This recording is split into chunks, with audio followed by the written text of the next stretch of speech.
আমি পর্দা করে চলতে চাই, কিন্তু যেই পরিবার যৌথ পরিবার হওয়ার কারণে পর্দা করে চলতে পারি না, এক্ষেত্রে আমার করণীয়। মহিলাদের পর্দা করার ক্ষেত্রে মুখ ঢাকা কতটুকু জরুরি? আমার স্বামী প্রবাসে থাকে, কেনাকাটার সবকিছু আমার করতে হয়, এক্ষেত্রে কি আমি গুনাহগার হব? কোন বোন তার স্বামী যদি প্রবাসে থাকেন, দেশে তার বাজারঘাট করে দেওয়ার মতো কোনো মানুষ যদি না থাকে, তিনি যদি বাজারঘাট করার জন্য, কেনাকাটা করার জন্য যাওয়া লাগে, শরঈ পর্দা মেনটেন করে তিনি যেতে পারবেন, কিনতে পারবেন। তবে যদি অন্য কোনো পুরুষ লোক থাকেন আশেপাশের, যাদের দিয়ে কেনাকাটা কাজটা সারা যায়, তাহলে সেটাই করা উচিত, ওইটাই অধিকতর উত্তম। এবং আজকাল অনলাইনে অনেক জিনিসপত্র কেনাকাটা করা যায়, বিশেষ করে শহরে চাইলে অনলাইনে কল করলে বাসায় বাসায় মাল চলে আসে। সেই পদ্ধতি অবলম্বন যাদের করার সুযোগ আছে তারা সেটা করা উচিত। একান্ত কোনো উপায় না থাকলে তিনি অবশ্যই যেতে পারবেন, কিন্তু পর্দা মেনটেন করে। অনেক সময় আমাদের বোনেরা এই সুতা দিয়া, এই উজুহাত দিয়া লাগবে লবণ 1 কেজি, বাজারের এ মাথা থেকে ওই মাথা পর্যন্ত 7 চক্কর তওয়াব দিয়ে ফেলে, আছে না নাই? এই জন্য ইন্নামাল আমালু বিন্নিয়াত। আপনার স্বামী প্রবাসে আছে, বাজারে যাওয়া জায়েজ আছে, হুজুরের কাছে মাসালা নিয়েছেন, নিয়ে এবার বাজারে বাজারে ঘুরতেছেন অহেতু পর্দার সাথে গেলেন না বেপর্দার সাথে গেলেন, তাহলে অবশ্যই আপনি গুনাহগার হবেন। এই জন্য বোনরা আল্লাহকে ভয় করবেন, যতটুকু আপনার না হলে নয় ততটুকু আপনি করতে পারবেন, অবশ্যই পর্দার সাথে। আমি পর্দা করে চলতে চাই, কিন্তু যেই পরিবার যৌথ পরিবার হওয়ার কারণে পর্দা করে চলতে পারি না, এক্ষেত্রে আমার করণীয় কি? যৌথ পরিবারে পর্দা করাটা একটু কঠিন, একটু কষ্টের, ডিফিকাল্ট। এক্ষেত্রে দরকার হয় সবার সহযোগিতা। আমরা ছোটবেলায় আমরা দেখেছি যৌথ পরিবারের থেকেও মানুষ পর্দা করার চেষ্টা করত।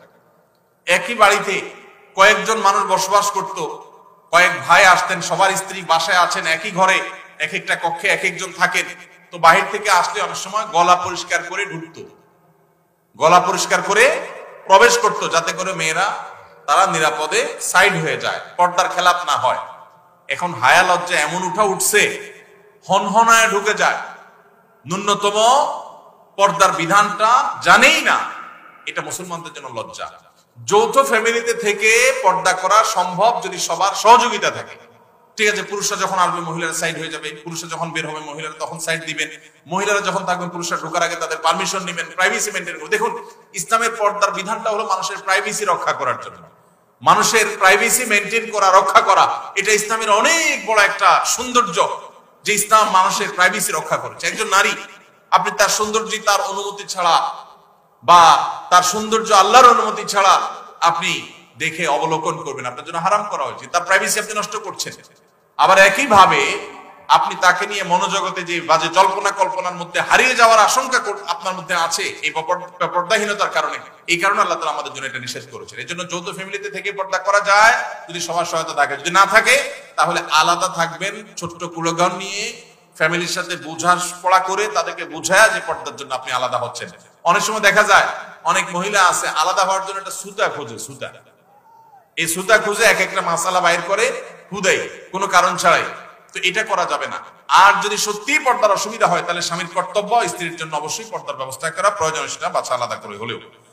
মহিলাদের পর্দা করার ক্ষেত্রে মুখ ঢাকা কতটুকু জরুরি? বিশুদ্ধ মত অনুযায়ী, নিরাপদ মত অনুযায়ী মুখমণ্ডল পর্দার অন্তর্ভুক্ত ঢাকবেন, মুখমণ্ডল প্রদর্শন করবেন না, প্রয়োজনে মাথা কাপড় টেনে দিবেন। আল্লাহ বলেছেন ইউদনিনা আলাইহিন্না মিন জালাবিবিহিন্না, মাথার উপরে যে কাপড় থাকে মেয়েদের পর্দার জন্য, এটাকে জিলবাব বলা হয়। আল্লাহ বলেছেন এই জালাবিব তোমরা, তারা মেয়েরা টেনে দিবে। এই যে টেনে দিতে বলছে, এটা কেন?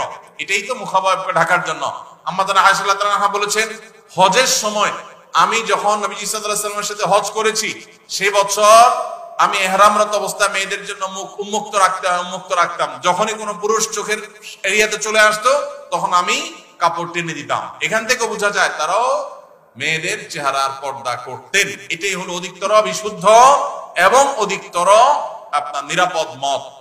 এই জন্য বোনরা পর্দা যখন করবেন মুখমণ্ডলও ঢাকার চেষ্টা করবেন, সেটা হবে এই ক্লাসের পর্দা। যারা সেটা করতে পারছেন না, অন্তত শুরুটা করেছেন, অবশ্যই তাদেরকে আমরা অ্যাপ্রিসিয়েট করবো।